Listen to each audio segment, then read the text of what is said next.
Frédéric King-Johnson, bonjour. Bonjour, Bienvenue. merci. Je vais vous demander de vous présenter en quelques mots. Qui êtes-vous ? Alors, je m'occupe du business développement, des clients et de la vente chez Content Square sur la partie Europe de l'Ouest. Voilà, ça fait à peu près 6 ans que je travaille pour Content Square. Et Content Square, c'est une société qui développe une plateforme technologique pour améliorer l'expérience digitale pour différentes marques dans le monde.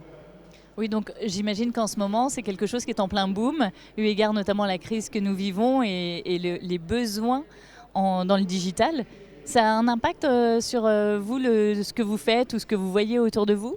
Alors, on est forcément impacté parce que nos clients sont impactés. On travaille à peu près 700 clients dans le monde, dans différentes industries, avec des gros groupes type Accor, Walmart, etc., des acteurs automobiles. Et donc forcément, la crise les impacte, nous aussi. On essaye de les aider comme on peut dans cette période difficile, notamment à travers des benchmarks, des données qu'on est capable de leur fournir pour améliorer cette expérience digitale sur le web, sur le mobile, sur les applications. Certains secteurs sont plus touchés que d'autres, transportation, le luxe, le tourisme, et puis d'autres par contre fonctionnent très très bien. Donc voilà, il va falloir jouer un petit peu avec tout ça. Là, quel est le parcours de votre entreprise ? Je crois que vous en êtes à votre 4e levée de fonds. Exactement, donc Content Square c'est un peu une pépite française, de manière très très humble, mais c'est vrai qu'on est très fiers de la croissance qu'on a pu avoir. La société a été fondée en 2012 à Paris. Aujourd'hui on a 8 bureaux dans le monde, à Londres, à Munich, à Tel Aviv et aux États-Unis. On vient d'ouvrir un premier bureau à Singapour en Asie. Et en effet on a levé 320 millions au total. La dernière levée était en mai dernier, 190 millions.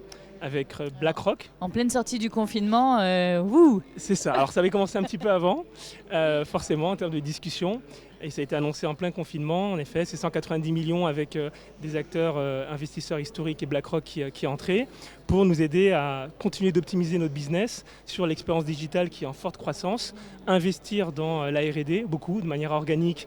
On a à peu près 180 développeurs aujourd'hui entre Tel Aviv et Paris, et puis aussi de manière externe, en croissance externe, avec une stratégie d'acquisition. On a acquis déjà 2 sociétés l'an passé, ça fonctionne plutôt bien.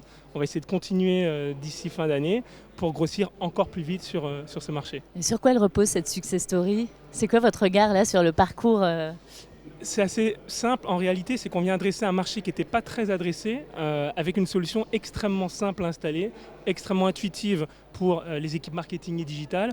Pour faire simple, on capture les mouvements de souris, les interactions des internautes sur mobile et on traduit toute cette donnée, les milliards de données qu'on récolte, en interaction, en recommandations pour des utilisateurs qui vont être capables de prendre des décisions.